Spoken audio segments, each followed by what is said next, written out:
felt aggrieved about the being locked down. So the earliest opportunity of some freedom, they jumped on any cause. They were the ones snitching on their own selves, talking about, yeah, that guy was a slaver. Yeah, let's rip the statue down. Let's do that. They were the ones doing that. Europeans. George Soros was definitely funding this group Bro, and also had his we're hands not in interested. organizing that group. But what I'm saying is, Black Lives Matter is basically the first activist arm of intersectionalist theory that you see on the streets. But bro, we're not This is concerned my with that. claim. And when you Bro, look back at who are the people who invented this intersectional theory, which is basically an offspring of the critical theory of the Frankfurt School, right? It was mainly black people. So it's coming from your own people. my brother. I'm telling you for a fact. Like, you're Wow. just chatting crap. You don't live in England. You live in Germany. Do you get what I'm saying? In England, yeah, things are not what you've seen. Even what Banksy's saying, he's coming from a point of view of Lickas. Yeah, he's come to the country. He's an immigrant, and he wants to fit in. That's fine. Yeah, Yeah, he's and picked up that's certain the way rhetorics and it's supposed to be. hold on, This is hold on. It's funny. fine for him to pick up certain rhetorics and idea to do with political systems and all of what he sees, right? He sees we live. We've always been here. We've always been thing. Welcome. Thank you. Thank you for coming. Take a seat, Banksy. Mm. Yeah. But you're Yeah, never going to yeah. tell us about, hold on, our country and our country's foreign policy and the history that we were Oh, taught. Hold it's your on, as a country now, basic. Michael. No, as a basic prerequisite of living in England, you get an education. And that education requires a quarter of that is about Well, their history, the Great according to British Sarah, Empire. One she's second, just man. using an Oyster card. 1 second, 1 second. Because as I said, British education compared to Iranian education, it's going to be more about Iran and Iranian history I'll tell you what the and truth is, yeah. prehistory and all of that. You do know It's I the grew same. up I'll in tell this you what the country, truth is. right? I think All my many I of don't know us, education about has been that. in I this don't I know think about country. many of us are just ahead of the time, that. and we're already world citizens Right. rather than having That's ex- you know, well, an Jedi. That is allegiance to a precisely country the. that I think that for us, or for me personally, let me speak for myself, it's been very difficult to form a close bond with a parent that has shown me on so many different times, different occasions, that it doesn't love me and actually doesn't really want me here. Right? When I see the favoritism between me and my siblings, when I see when I get dished out abuse and mistreatment from young, you kind of look at this parent, this adoptive parent, with a bit more scrutiny, and you realize that this adoptive parent is very abusive and just wants to use you, and actually doesn't even really care about the other siblings, but will just use the dynamic to keep control over all of us. And that's the way that I look at Great Britain, and I think I'd probably look at any country, because when I think about the country, there's two aspects to it. There's the people, there's the experiences, there's the memories. Some are good, some are bad, and you form a different relationship with that. I can handle that. Yeah, with that I could say, I love living in London, I love being in England. But then you got the other side, which is like the systemic racism, the government, the police force, the teachers, the social services, the infrastructure seems to be poisonous. Every time I come into contact with it, I'm left with a rash or a bad taste. And this is why, like, it's been hard growing up to have a genuine love for this country. When you know you live in a country where someone will just drive by and call you a nigger. Yeah. Or Okay. or a police officer will abuse you when you're the one that's in need of assistance. These type of experiences help you realize, oh, hold on, England actually, like, it's no point me having this patriotic, nationalistic, I love the monarchy fucking worldview. Once you study a bit of history, you realize, oh shit, this country never gave a fuck about me or my people. And anything they've ever done has been at their convenience to further their goals, to get their fingers and tentacles into some more fertile, prosperous land. That's it. See, and this is the problem here. I see Sorry, it's the exact opposite. Yeah, just 3-4 sentences. I see when you're talking about the view of world citizen, no other race has actually it's coming from white people, this whole civic identity. Okay, you are a world citizen. This project comes out of the white man's mind, and no one has actually buying into this idea more than white people.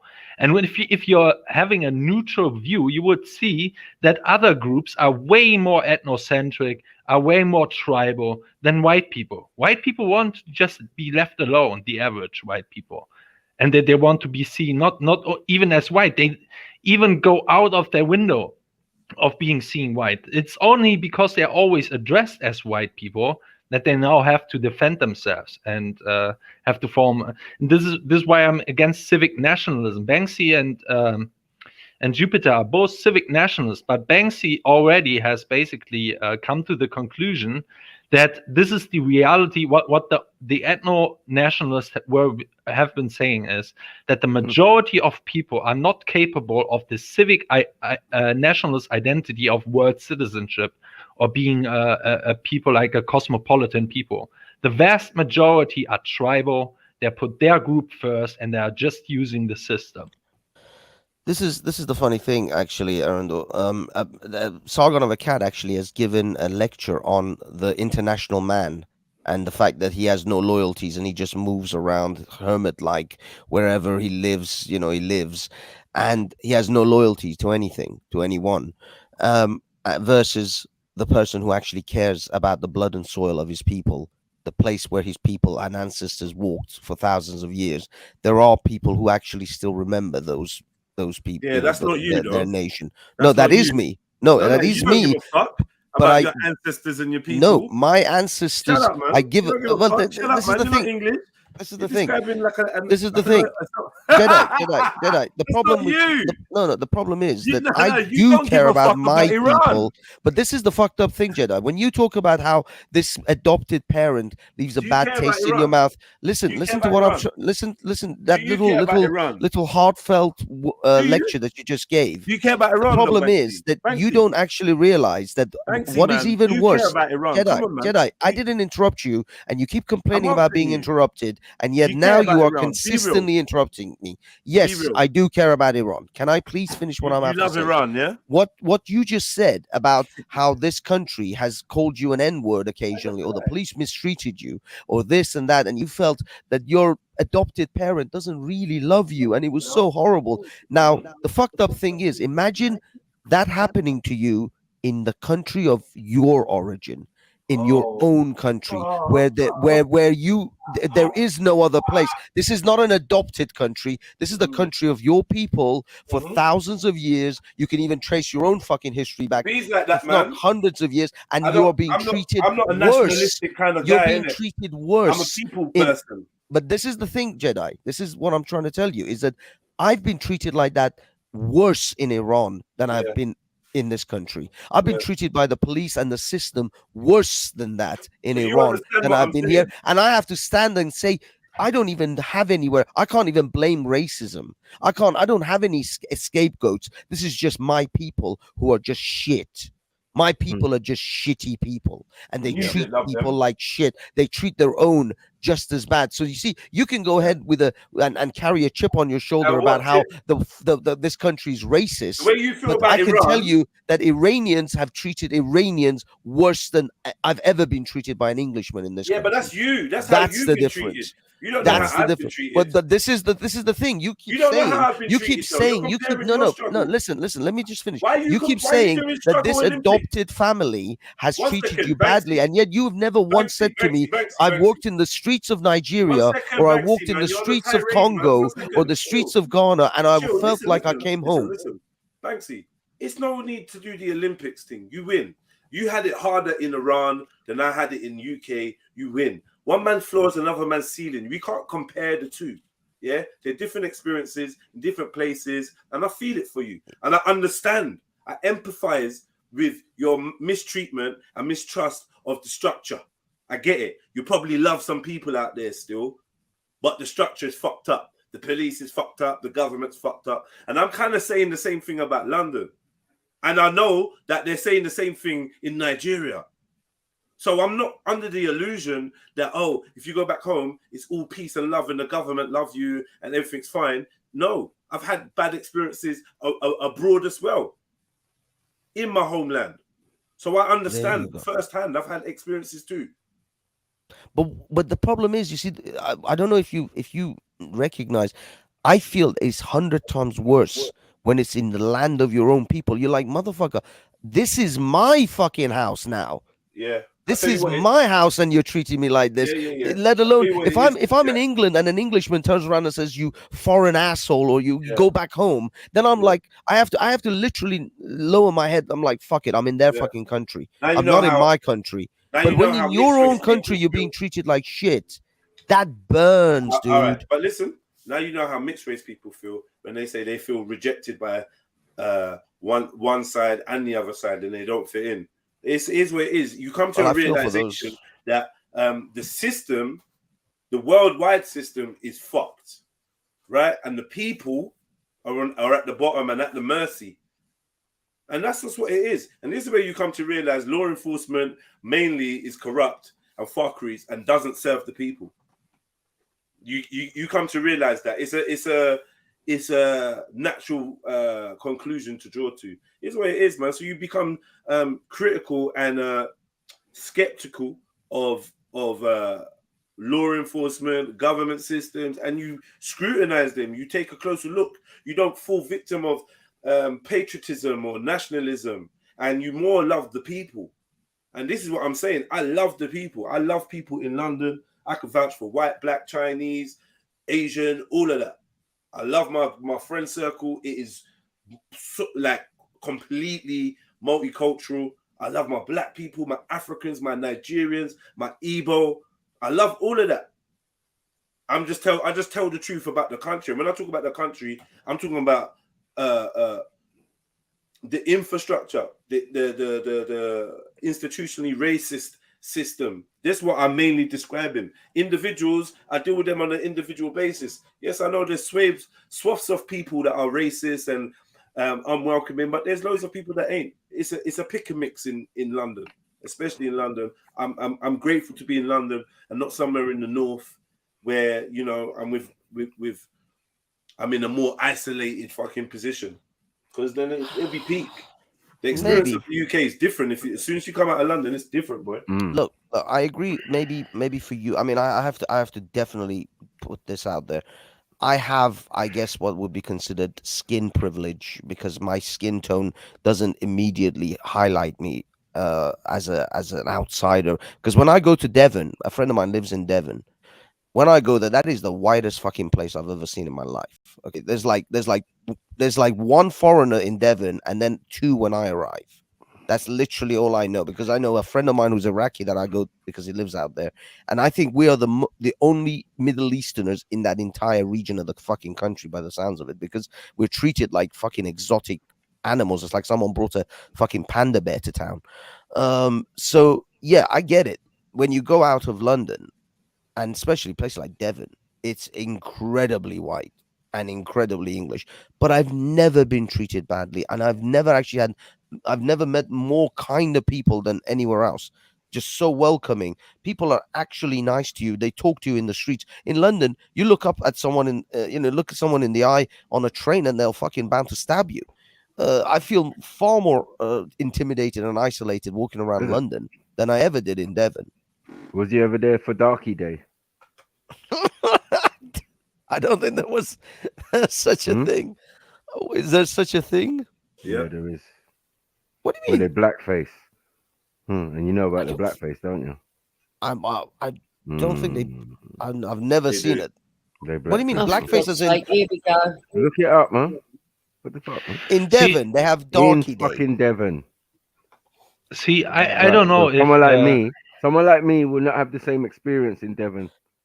That's what I'm saying. That's what I said. I said I put my hand when up. you come here and you say, oh, you don't know what I've been through, and you don't know, bruv. You definitely don't know what we've been through and how it is for us, black folk and ethnic minorities in London, in the big city. Mad. No other police force in England is like ours. Remember the Metropolitan Police, Yeah, yeah, yeah. and They're they're confessed. assholes compared to Yeah, everywhere else. exactly. They're confessed racist institute, but yet one of the best police forces in Europe and the world. It's Mad. Cornwall. The Cornwall. Yeah. No, Right, where I go, yeah, Devon, Cornwall. Yeah, that's yeah. that's where I've been a few times. But I mean, everybody's again. You're 100% right. I don't think I can ever match my experience with your experience of The Devon, because I think Gollywogger. Right. this is in fucking That was at Cornwall. Cornwall River Yep. Festival. Come on. Darky day, man. Fucking We've had hell! prime ministers attend. So I've never seen this is this. the levels of the kind of Are you shitting me? This is culturally fucked up. culturally British No stuff. fucking way. Yep. This can't be now though. Yes. I saw it in a newspaper a couple of years ago, and I cut it out and I showed everyone, and we looked it up, and it was mad, crazy. But this real. is Morris dancing. This Have is you not. seen their faces? Yeah, but this is Yeah, soot. Morris dancing. No, man. Yeah, but that's meant to be listen, soot. It's not meant to be listen. blackface. Yes, it is. What do you think the Morris Represents the black Moorish woman. dancing? Are you mad? Do you not see Yeah. what they got their hats on? These are Moors that they're impersonating. That's The on women their have clothes. But how Oh. do you know that they're not their So ancestors? we know the story. But I thought Morris dancing was to do with You always- soot on their you always- face, because these were coal miners. No, but these nothing to do with coal mining, Coal man. miners. Yeah, This because is about the that's what I mammy. heard. This is about the mammy, and Yeah. This is know, what they call it, Mummy's Day, Mummers, or some shit Yeah. like Yeah, that. but it's great. Mummers. Crazy. There's more to it. So, There's a whole story that goes with it, Banksy. So, Yeah, like, Mummers. please, you're not gonna make any excuses for this fuckery. I don't know. I've never seen this shit. I know, but I I need to find a better one, Mum. Never you ain't seen seen this. seen burning crosses in a field either, I suppose. Well, no, I mean, Right, obviously, exactly. yeah. So like, But it's I know, different. I knew about that, Different, but I man. never knew even this existed In London. fucking Cornwall. Come on, bro. In London. No, I I'm mean, saying Yeah, but hold burning on. What crosses is or it to Ku do Klux with? Klan Because rolling through East Barnet in the night and getting caught are you kidding and then me? put on social media. Yes. oh my God, that's disgusting. So That's gotta be- like we know these people are about, they exist in the same kind of areas, just on the But then fringes. this Morris of- dancing, Oh, please. if you find this blackface all over the world and it's connected to sort of like some dancing that does look like tribal dancing or whatever, how do you know it's not because back in ancient times and that it's been passed down? It's just that the skin tones have changed. Just look at the story that goes with it. They don't just do things out of the blue. Everything has a story to it, has a folk tale, has a history. And once you look into that, then you got your answers. But don't start making up and guessing. Like, what are we doing here? Yeah, I mean, Anachronistic one that keeps cropping up in modern media. Blackface. White or light-skinned people caricaturing those of African descent by darkening their faces with theatrical makeup. It's a supposed entertainment device from a bygone era. And while across much of the Western world, it no longer features in mainstream art or entertainment, in the Middle East, you don't have to go back in time to find this stuff.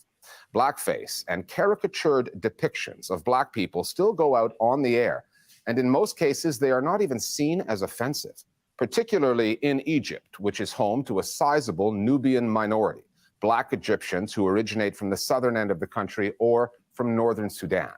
The Listening Post's Tarek Nafa now on the persisting, troubling use of blackface and the stain that leaves on media outlets in the Arab world. Ouch.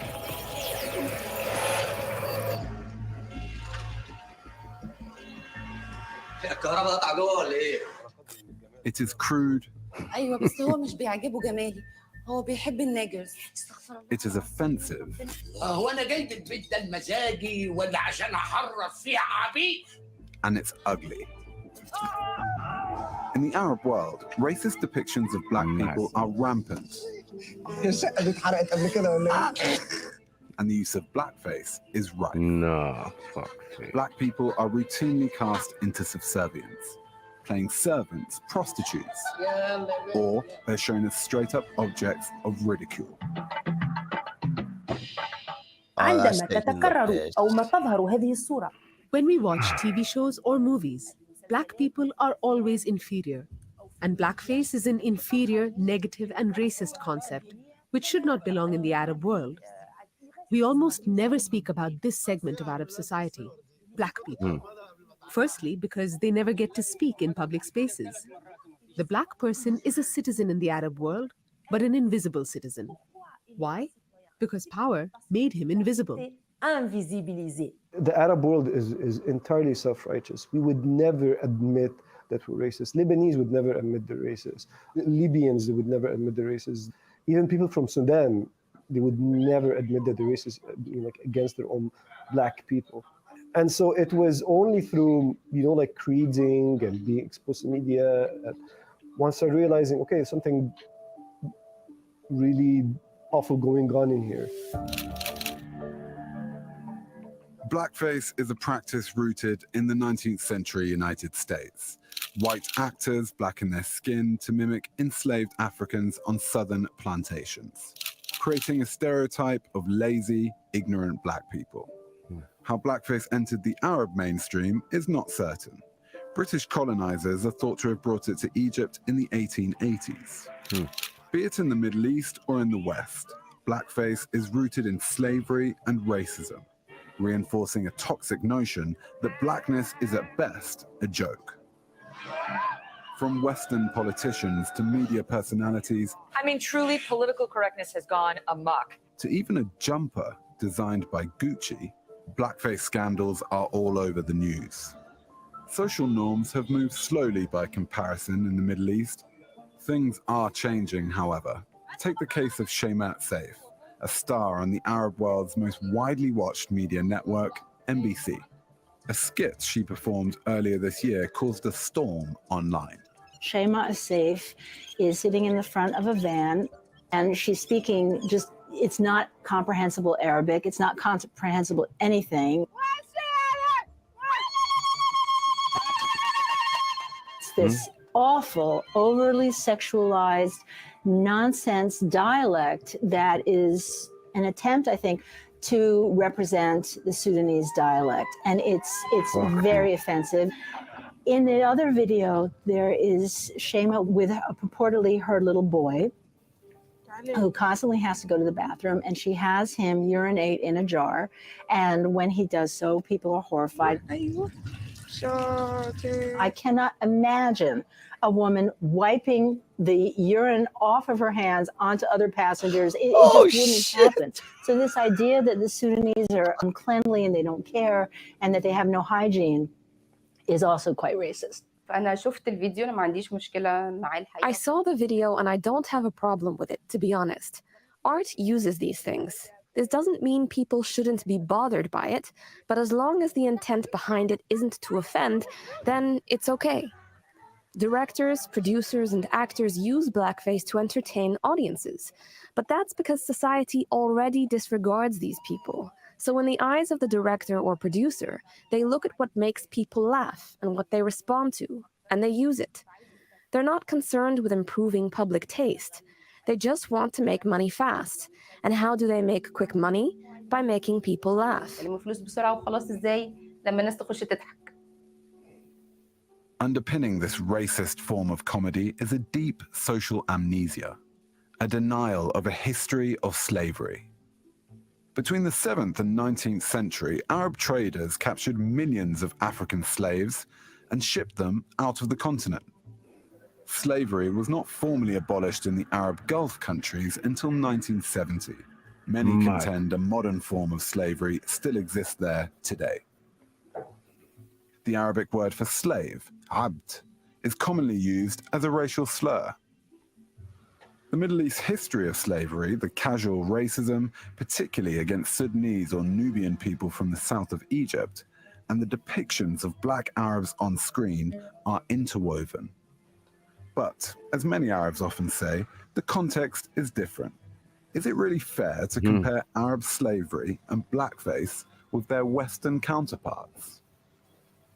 I am sure that when people object to the idea that blackface is offensive in the Middle East, they're saying we are not talking about the American South, we are not talking about plantation slavery, we are not talking about the same kind of abuses or the same scale that happened in the southern United States.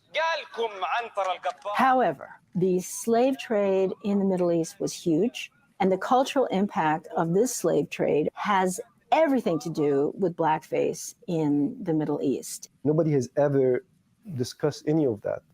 And nobody has ever acknowledged this very dark and shameful history. So, like, we keep shaming the Americans and the Europeans for whenever they do like anything racist, but at least they've somewhat come in terms with their dark history, or at least they're trying to confront it and face it head on. Whereas there is no acknowledgement whatsoever of our shameful role of what happened to Africans earlier in those centuries, at these times. It's not uncommon to hear a defense of blackface in Arab media that goes something like this. There's no malice. It's a joke. It's totally harmless.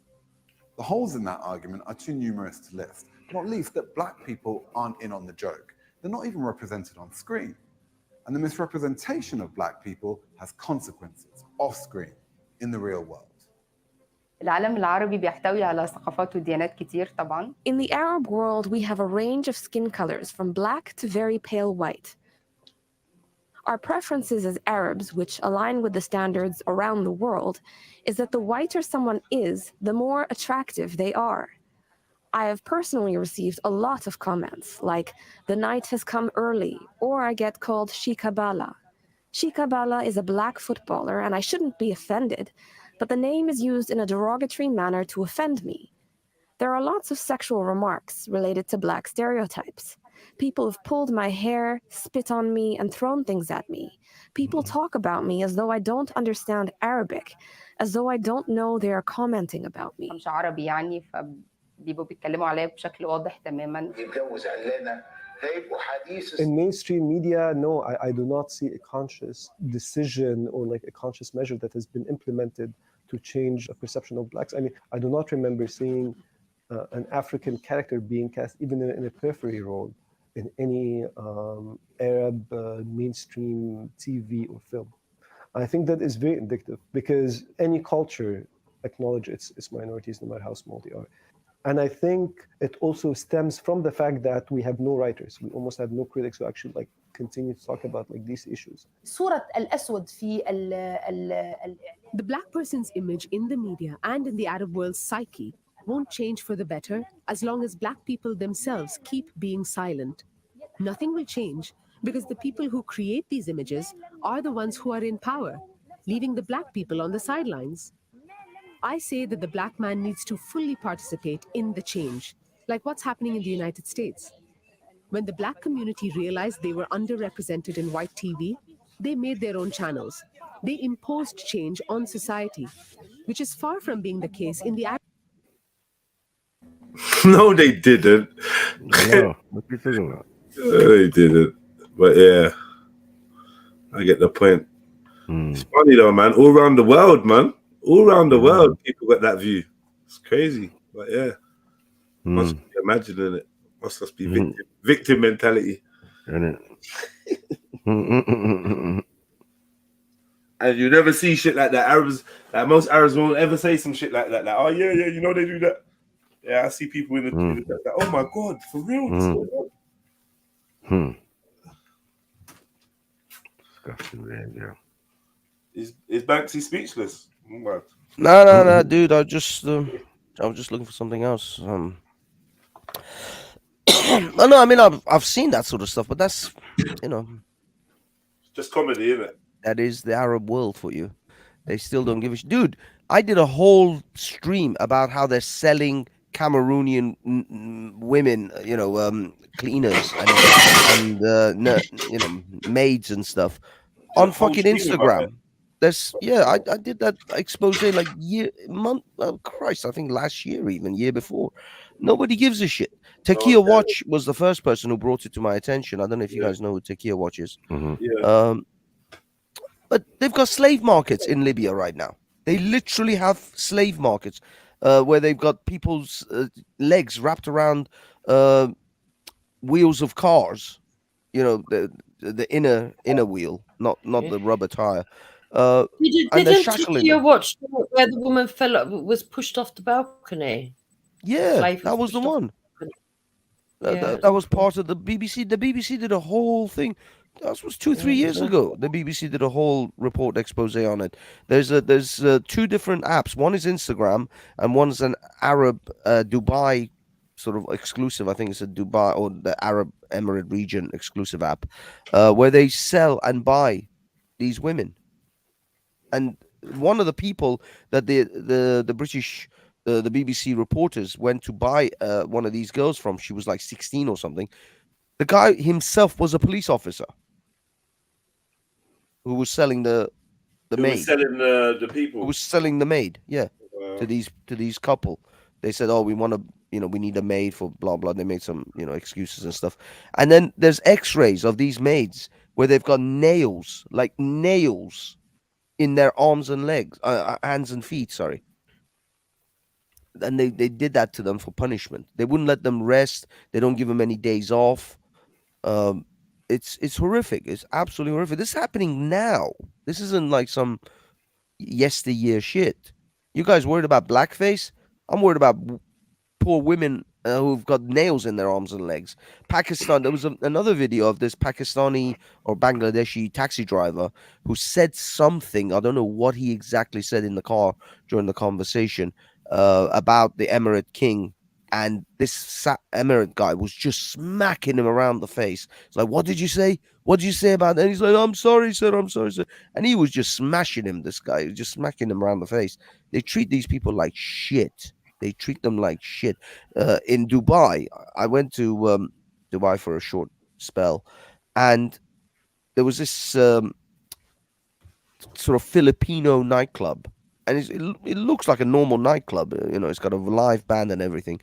But all the women in there are Filipino workers who work in the shops during the day. But because they get paid such shit money, they have to come and prostitute themselves in these clubs at night. So they're prostitutes at night and they're shopkeepers, or, they run like Virgin stores and shit like that in the day. Hey, Banksy, do you love Britain? Look, if it comes down to picking up a gun and standing a post, I would do that for Britain. I'm not joking. I straight up would do that. Yo, listen, Banksy, don't do all of that. I'm saying, do you love Britain? Yeah, of course. This country's, as I said, if you look at what is it the people or is it the government? The thing is, the people make the government. They don't this country is a democratic system, and at some point the people had a say in this government. Now, whether you like to think that it's all direct, they had a direct say or they didn't. But what I will tell you is whether it's the government or whether it's the people, they developed a culture which accepted me and my family into this country. It gave them a support structure which they could then educate them. We could educate ourselves.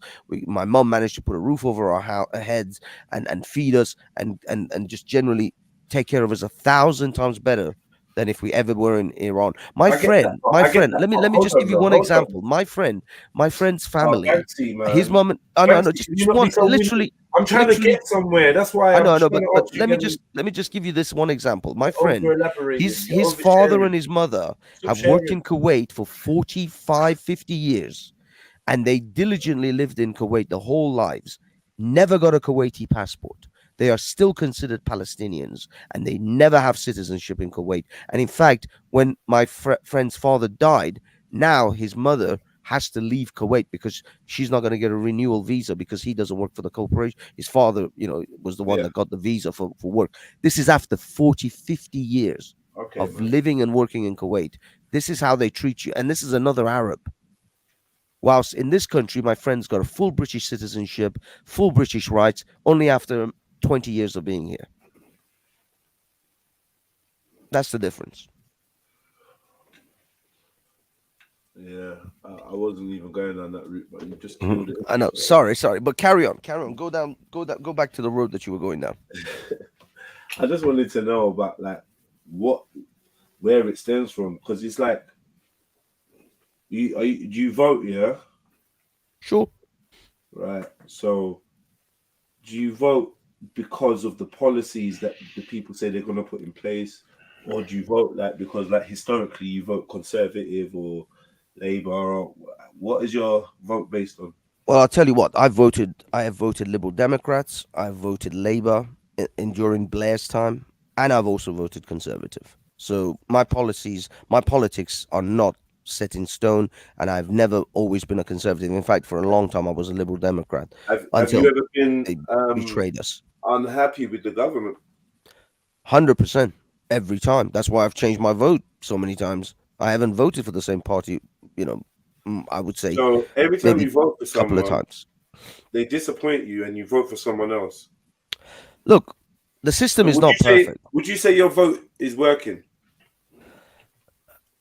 My vote worked for Brexit. It counted for that. That was the only vote I can truly say it counted. The rest, no, you're right. I think the system is broken. I think the system has got huge faults. And there has to be a massive shake-up. So for me, in the last 2 or 3 cycles, especially the London mayor cycles and other sort of voting cycles, I try to vote for independents. I try not to vote for mainstream parties. But the London mayor one was a wasted vote, to be honest with you, because Sadiq Khan was going to railroad that. The Brexit vote is the only vote I can truly say in my lifetime that I felt it counted. Sorry, Jupiter, what were you saying? Oh, okay, someone else I thought. But yeah, the Brexit was the only one that I can honestly say that. No, that I was vote saying mattered. I agree with you, Banksy. When it comes to the mayor, I think that was all set up. We knew that he was going to win, even when we voted against him. I don't believe. I believe that. So what do you think they did there? They rigged the vote. I think so.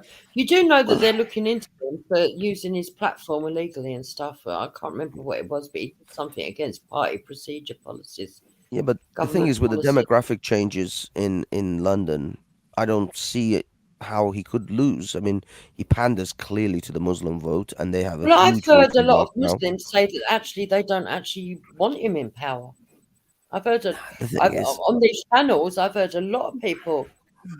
Yeah, but Jupiter, when it comes, no, but when it comes to it, when they're at the voting box, are they honestly going to vote for a Conservative? Are they going to vote for a Liberal Democrat or any other party? No, the man's a Muslim. At the end of the day, they're like, look, if no matter how bad or how much of a wishy-washy Muslim he is, he's still one of us. Mashallah. Yeah, but that's my whole problem. That's my whole problem. Not the fact that he's a brown man or where he comes from or whatever. The fact that if somebody is going to put one small demographic above all others, they shouldn't be in power. But that's how it is. That's how it is, man. As I said, the Muslims are going to. This is what Labour has been doing for years. This is why Labour has a major anti-Semitic problem, because they've been coveting the Muslim vote for years now, because they know that Muslims are becoming an ever more important voting bloc. You see, politicians don't look at individuals. They're not looking at you and me and this and that and JEDI and Mako and wondering what we vote. They don't give a shit about other individuals. They look at blocks. That's how they operate. Do you know where you're going to vote next time round? Because I haven't got a clue. I be honest, I may not even vote for any party, because unless Reform Party or any other outsider party, runs, then I'll vote for someone like that. But the thing is, my area is a heavily Labour area, so 90% of the time Labour wins in my particular area. Jukes, how come you don't know who you're going to vote for? Because I think the whole establishment is too